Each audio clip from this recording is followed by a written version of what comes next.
Hi everyone. So I wanted to create a lecture just to help people understand exactly what happens with sugar or carbs and what is going to be the impact on their health. But a little bit about me.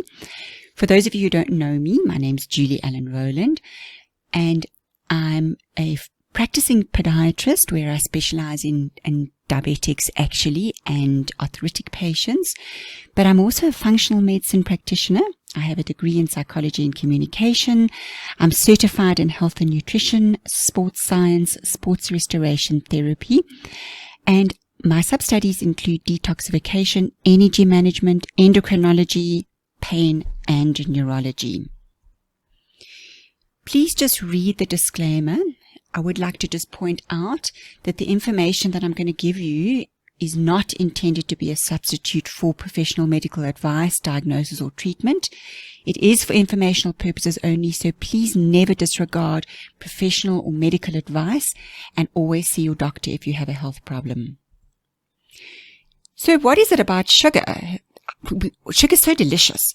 So I think we ask ourselves, is it really so bad for me? We see adverts and the adverts say sugar gives you energy. Is that true? And what about the non-sweet foods like breads and potatoes? Are they as bad for me as sugar? There's been a lot of information coming out now about banting. And is it healthy? Are there benefits to this? And of course, what I'm going to go through is really what happens in your cells when you eat sugar or you eat carbohydrates and how this impacts on weight and on your health.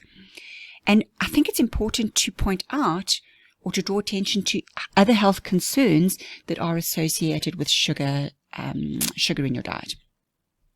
So is this me or is this you? Do you have stubborn middle fat? Do you have food cravings? Do you find that by sort of 3 or 4 in the afternoon you have like mid-afternoon slump? And do you have times where you can feel your sugar bottoming out and you feel a bit woozy and headachy and often a little bit grumpy? Do you eat a meal and then you're very tired after your meal? Has your doctor diagnosed high cholesterol or high triglycerides? Do you sleep badly and do you wake still tired? And do you get brain fog? All of these signs and symptoms are signs and symptoms that are associated with poor sugar management. So what goes on behind the scenes and right inside the cells? Now, a normal response to food is as follows. We eat our food. When we eat, our blood glucose rises. So the sugar in our blood rises. Now, I just want to point out here that carbohydrates, so that's bread and potatoes, have the same impact in the blood as does sugar in your tea. So blood glucose levels rise, the pancreas senses the glucose rise, and it secretes a hormone called insulin. And insulin's job is to escort the glucose into the cells. The glucose can't get into the cell without insulin. And it's in the cell that the body uses the glucose to actually make the energy that we need for our heart to beat and our lungs to work, never mind run a marathon. Once insulin has escorted the glucose into the cells, your blood glucose decreases. There's another hormone called leptin. Leptin levels rise when we eat, and when the leptin levels rise, it triggers insulin cessation. So in other words, it'll trigger the pancreas to stop producing insulin, which is good. We don't want to just keep it going. And then in the cells, the glucose is converted to that energy, which is called ATP. And then the cellular glucose decreases. And when the cellular glucose decreases, we have a sense of hunger. And then we want to eat again. So in a normal blood sugar management, it involves the pancreas, it involves the liver, and it involves the adrenals, actually. The adrenals are little glands that sit on our kidneys, and they are responsible for our stress hormones. When our blood sugar gets too high, our pancreas secretes insulin. When the blood sugar level gets too low, our pancreas secretes glucagon. And these hormones are affected by our stress levels, they're affected by our diet, and so if insulin is so important, let's go into insulin in a little bit more depth. Insulin is a hormone. Now what hormones are is that they're messengers. So basically they dash around the body and they tell the body to do certain things. So they're really important because without hormones, actually I think there would be chaos in the body because no part of the body would know what to do. They're formed in the pancreas, and what they do is that they transport glucose into the cell. So think of it like this. Think of them loading the glucose onto their back and them going to the cell door and knocking on the cell door. And the cell door thinks, okay, well, it won't open to glucose on its own, but it will open to insulin. So it has a look and it sees, okay, yes, there's insulin there, and it opens the insulin, and the insulin takes the glucose into the cell. So the message to the body from insulin is to store energy. It's an anabolic hormone, and what that means is as an anabolic hormone, it's a growth hormone. So it's a cell proliferator. And what triggers insulin are carbohydrates and protein as well, through a process of gluconeogenesis, can also convert to insulin. But basically, insulin promotes the conversion of excess glucose to fatty acids. Now, if you look at the ratio of how glucose is stored, when the food comes in and the insulin has addressed the food, the insulin will basically take the food into various parts of the body, and it's preferential. So about 40% of the glucose that's attached to the insulin will go into the muscles, about 55% will go into the liver, and about 5% becomes fat. So we want to ask ourselves the question, what happens if we don't exercise, we don't have any period of fasting, and you eat a lot of small meals where the body's been constantly exposed to glucose and therefore exposed to insulin as well? And I'm going to address those questions. Now, between meals, what happens between meals, you're not eating between meals. So because you're not eating, there's no spike in insulin. So between meals, the blood glucose is going to drop off.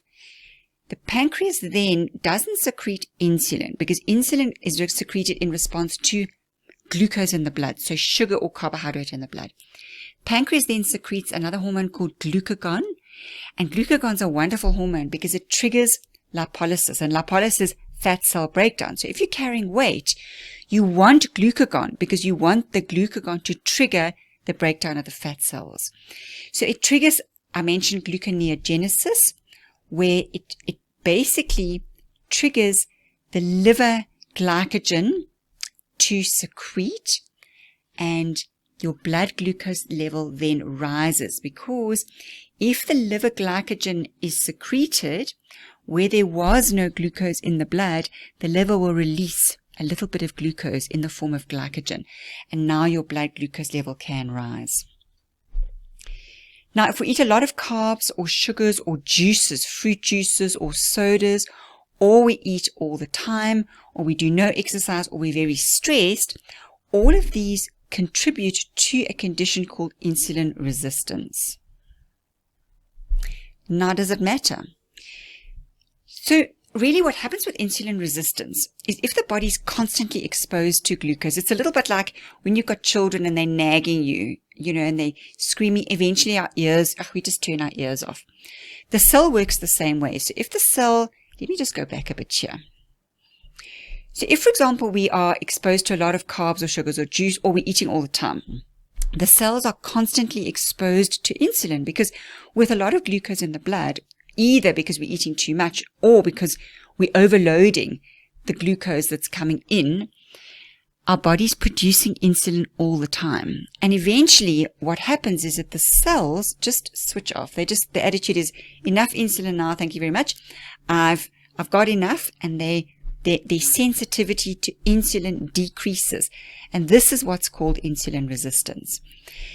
And it matters because if the body's constantly pumping out insulin, it really wears out the pancreas. It's a little bit like sitting in your car and constantly revving the car. Eventually the engine is going to wear out.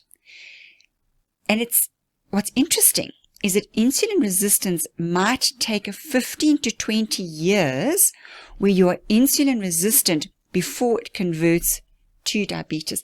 And in some cases, people are insulin resistant and it never converts to diabetes. But certainly insulin resistance has a lot of other health problems. And it does increase our risk of becoming a full-blown diabetic. Being insulin resistant leads to obesity, and it leads to poor protein and fat metabolism. Other names for insulin resistant is basically pre-diabetic. People sometimes will say, oh no, you know what, I'm just insulin resistant. But in actual fact, the names are synonymous. Insulin resistance and pre-diabetic are the same. So let me just go through again the insulin resistant response to food. So we went through the normal response to food. This is the insulin resistant response to food. So we eat. That's fine. Our blood glucose level rises appropriately, and our pancreas secretes insulin. All that is appropriate. But now what happens is that the cells, because of their constant exposure to insulin, they become resistant to insulin. So now the insulin is not able to take the glucose into the cell. So the sugar remains high in the blood. It's not depleted in any way. Now what happens is the pancreas senses, oh, you know what, that sugar's not depleted, it's still high in the blood. So what does it do? It secretes more insulin. Now, the excess glucose is eventually stored because the body knows that excess glucose in the cell is very damaging. So what it does is it takes the glucose and it packs it in as fat. So it's converted to fat. The excess insulin that's floating around in your blood destroys your blood vessels. It's very pro-inflammatory, and excess insulin stimulates hunger. It's almost like when you've got a lot of insulin in your blood, the insulin needs its package, so it needs its glucose to carry into the cells, and it stimulates the sensation of hunger. So how do you know if you are insulin resistant? Now, obviously, you can go for blood tests, and one can test to see how much insulin is flowing in your blood. But there are some signs and symptoms that you can look at yourself without necessarily going to your doctor and going for blood tests. The first one is obesity. So I do say to my patient, if they're worried about it, well, if you walk towards a wall and your stomach hits the wall before your face does or before your nose does, then there's a fairly good chance that you are insulin resistant.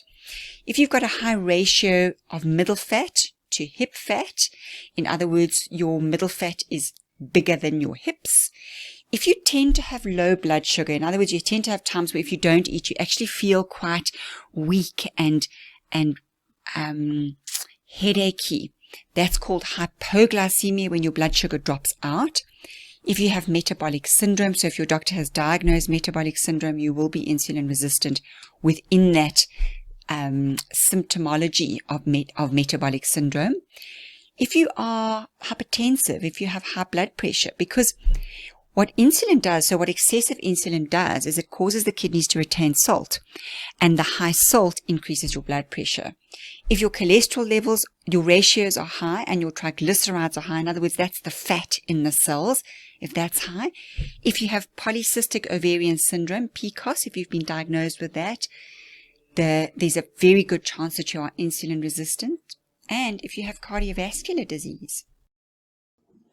So, of course, it does raise the question of, if I am insulin resistant, what are the dangers of insulin resistance? So the biggest one, well, there are lots, but is prolonged inhibition of fat burning and excess belly fat. So, of course, if you're wanting to lose weight, insulin resistance is definitely going to block you from losing weight, because if there's a lot of insulin in your blood, then, as I mentioned at the beginning, the pancreas will secrete insulin if you've got glucose and glucagon when you're not eating, and glucagon is the fat burning hormone. So you want glucagon and you don't want insulin. So insulin resistance, where the insulin's not getting into the cell, is going to form a lot of insulin in the blood and then no glucagon, and you're going to inhibit your fat burning. The other thing is if your ratios of fat to lean muscle are out of kilter and you've got more fat than lean muscle, your metabolism is going to be lower, because lean muscle increases the metabolic rate. So when you've got less lean muscle, you've got lower metabolic rate, and of course you're not going to burn fats then. The insulin and the sugars in the blood cause damage to the blood vessel linings and inflammation, which increases your heart attack risk or your heart disease risk. I mentioned at the beginning that Insulin causes the kidneys to retain salt, and salt is going to increase your blood pressure, so you're going to have higher blood pressure. And with that is water retention, because if your body's got a higher salt level, it will hold on to the water and you'll get water retention. And this is very disheartening, because if you're trying to lose weight and you're holding on to water, then you're actually going to either not lose weight at all, or in fact even gain weight. Alzheimer's is another one that I want to mention, because Alzheimer's now is actually being called type 3 diabetes, because there is such a correlation between insulin resistance, excess sugars, and Alzheimer's. And there's also an association between thyroid deficiencies caused by insulin resistance. So how do I bring my insulin down? The first thing is you need to reduce the amount of food that you're eating and the numbers of meals a day. So when I say reduce the amount of food, you can eat lots of the right foods, but you want to eat 2 to 3 meals a day, because when you eat 2 to 3 meals a day, there's a long gap between meals, and the long gap between meals means that the insulin in the blood can go down. And if the insulin is down, then the body has a chance, or the pancreas has a chance, to secrete glucagon, and glucagon will help you to burn fat. Cutting out carbs and sugars is really a little bit of a no-brainer, because carbs and sugars increase the insulin response. So the pancreas will secrete more insulin if you're going to eat more carbs and more sugars. You need to add supportive supplements, which I'll discuss which ones just now. Increase your exercise. And this is because, remember at the beginning I said that insulin will take the sugar into the liver, and it stores it in the liver, but it also stores it directly in the muscles. Now, when you exercise, your body will burn the sugar that's stored in those muscles, and it almost creates like a deficit. And then when you eat again, there's a space for your body to store glucose. So instead of storing it as fat, it will be able to store it in the muscle, because you've exercised and you've burnt up the sugars that were previously stored in the muscles.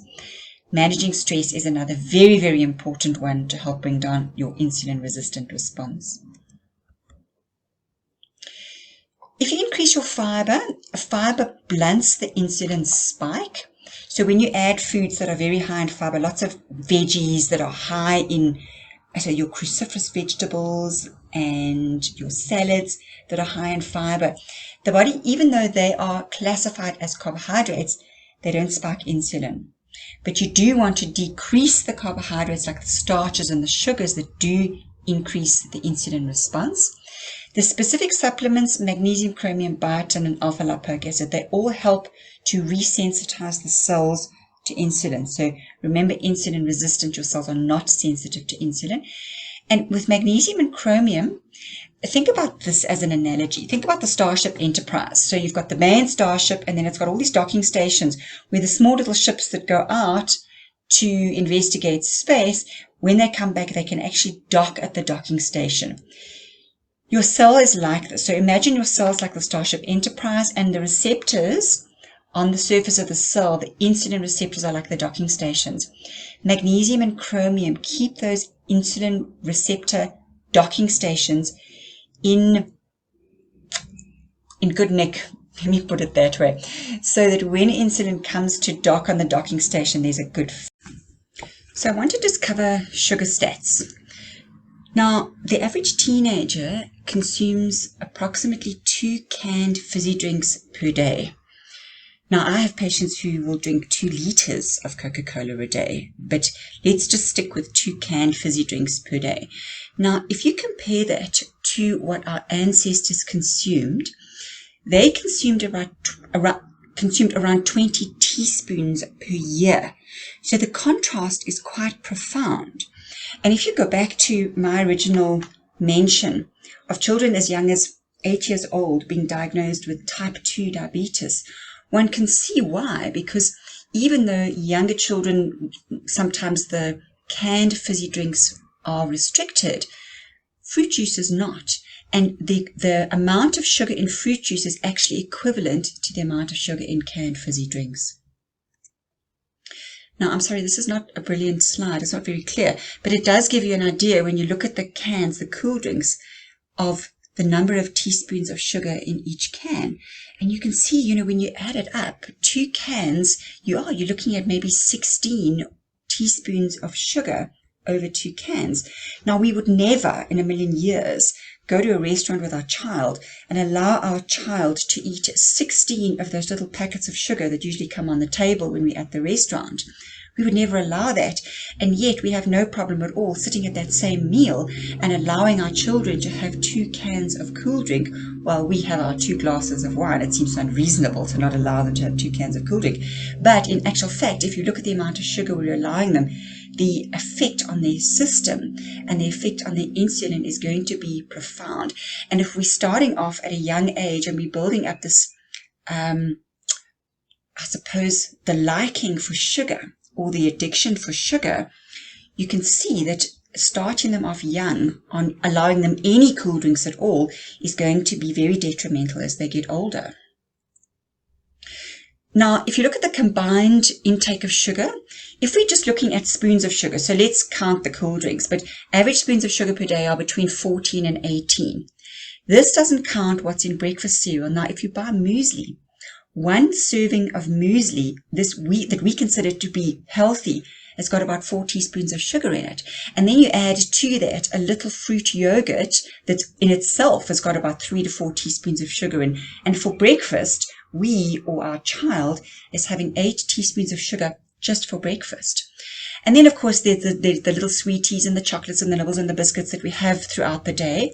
But in sauces, there's also quite a lot of hidden sugar. And this brings the average number of teaspoons per day to between 22 and 32 teaspoons. And if you go back to my thought about those little packets of sugar on the table at the Wimpy or the restaurant, you wouldn't allow your child, or you would never eat 32 of those little packets, because the power would just be crazy. Now, these are sauces, and when you look at the sauces, especially if you look at something like Wellington's sweet chili sauce, okay, these are for 100 mils of this particular sauce, and we don't necessarily have 100 mils in a sitting. But if you add up all these little servings, a little bit of mayonnaise, some tomato sauce, some sweet chili sauce, it adds up to the hidden spoons of sugar that we consume in a day. And I think the problem is that when we look at the back of our of the bottle, sometimes we confuse because it doesn't say sugar. It might say maltodextrin, for example, and we don't necessarily know that maltodextrin is sugar or maltose or lactose. So the names are confusing, but all of these names actually relate to sugar in any particular form. And if I haven't made it clear enough, here's another diagram that will just show you how much sugar there is in all of these, just from another perspective, in case I haven't made my point really clear. Even fruit. So this is another thing. We'll think, okay, well, you know what? I need to be healthy, so I'm going to have fruit salad in the morning. But if you have a fruit salad of mixed fruits and you add up all the teaspoons of sugar that happen to be its natural fruit sugar, but the body doesn't know the difference. So the insulin spike is the same when you eat a banana to when you eat 3 teaspoons of sugar. So if you are insulin resistant or diabetic or you have metabolic syndrome, fruit actually is just off the menu.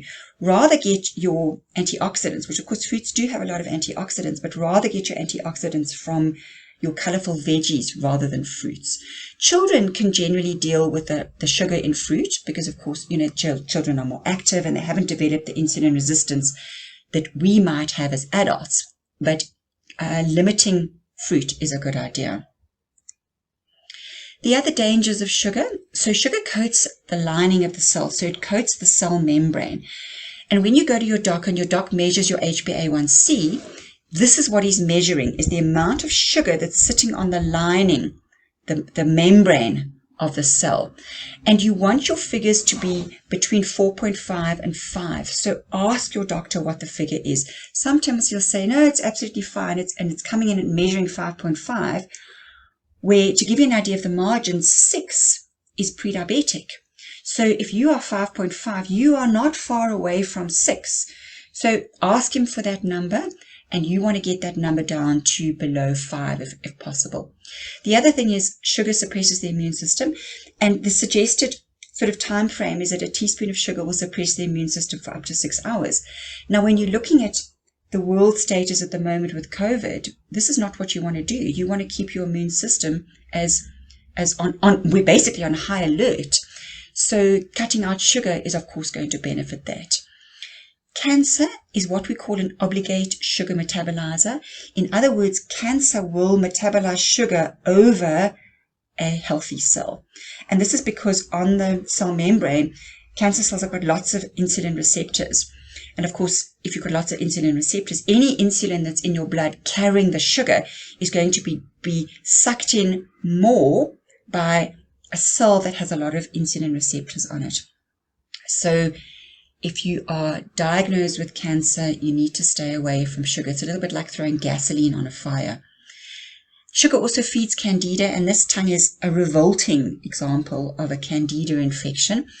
And one thing to bear in mind with candida is if you have a candida infection, even a low-grade one, your immune system is busy trying to address the candida infection, and it's not traveling through the body, working on its surveillance system to make sure that it addresses any little cancer cells. So you want to stay away from these low-grade infections. Not only do they affect your energy, but they affect your risk of developing conditions later on. And sugar is very addictive. And in fact, what they did was they pre-addicted rats to cocaine and to sugar, and then they gave them the choice. They could either go down the little tunnel that had sugar at the end or the tunnel that had cocaine at the end. And the rats chose the tunnel that had the sugar at the end over the cocaine. So really, sugar is more addictive than cocaine. All right, so let's go through exactly how you're going to do this. You're going to cut out all cool drinks, fruit juices, and sodas. The best thing to do is to just go cold turkey on this. Decide, because they're such empty calories, and they're so loaded with sugar, just cut those out. Then if you want to treat, you've not already loaded the body with so much sugar from your cool drinks that you have to deprive yourself of other treats. Eat food that looks like food. So cereals that come in a box, there's no cereal tree. So if it comes in a box, rather don't eat it. So eat fresh food. So if you're going to shop in the aisles where all the fresh produce is. Cut out all processed foods, cereals, breads, and pastas. And what I would suggest that you do is that you go through your pantry, you have a large box, and you just dump all of that type of food into the box and give it away. Eat vegetables and salads and pure proteins. Have protein at every meal, and eat 2 to 3 decent meals every day. Never eat after dinner. So if, say, for example, you eat dinner at 7 o'clock and you go to bed at 10, try and go 3 hours from dinner until bedtime, and don't even have a tiny little nut. So once you've finished your dinner, no food for the rest of the day. Eat only 2 to 3 meals a day, as I've said. Allow 4 to 6 hours between meals. This allows your insulin to dissipate and your glucagon to be secreted by the pancreas. And remember, the glucagon is your fat-burning hormone. Eat to full, but don't overeat. And eat slowly and calmly so that you're not stressed. Spend a bit of time, practice your breathing, calm yourself, appreciate every single meal, get your stress levels down, and your digestive processes will be so much more efficient. And if you're not intermittent fasting, or whenever you eat your first meal of the day, make the first meal of the day a meal that contains probably a high percentage of protein. So as I've said, stop eating at least 3 hours before bedtime. Allow 12 to 16 hours, depending, between your dinner, your supper time, and your breakfast. So if, say, for example, you finish your food at 7:30, don't eat again until 9:30 the next morning. Now, eating within an hour of getting up. Well, this depends on whether you're intermittent fasting or not. If you're very stressed, you may not manage to intermittent fast, push your breakfast out. But if you can push your breakfast out, push it out a little bit, because it really allows that good block of time, that, as I say, that 12 to 16 hours from your dinner, for your body to process your food and start burning your fats. And no snacking. So you're spacing your meals 5 to 6 hours apart, and nothing. Don't have, not even have that tiny little biscotti with your cappuccino.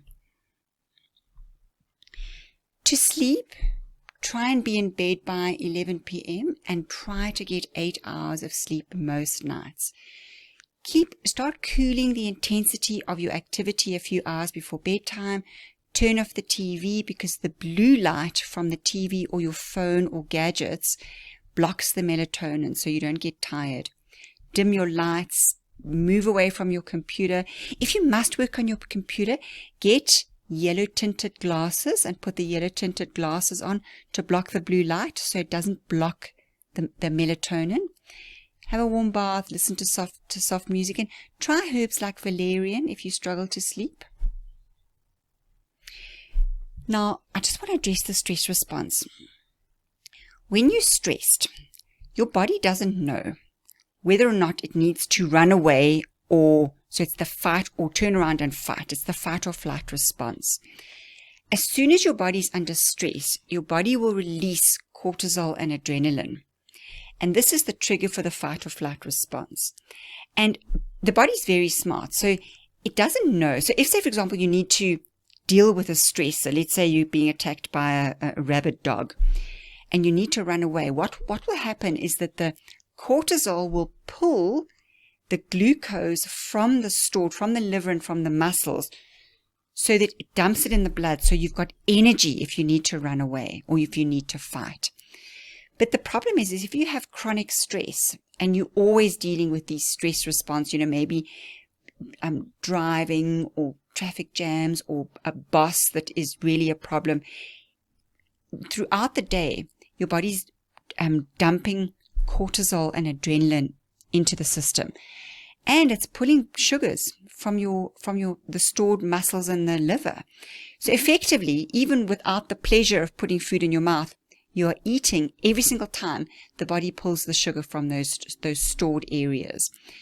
And if your body produces sugar and it dumps it in the blood, your insulin is going to increase, and that predisposes towards insulin resistance.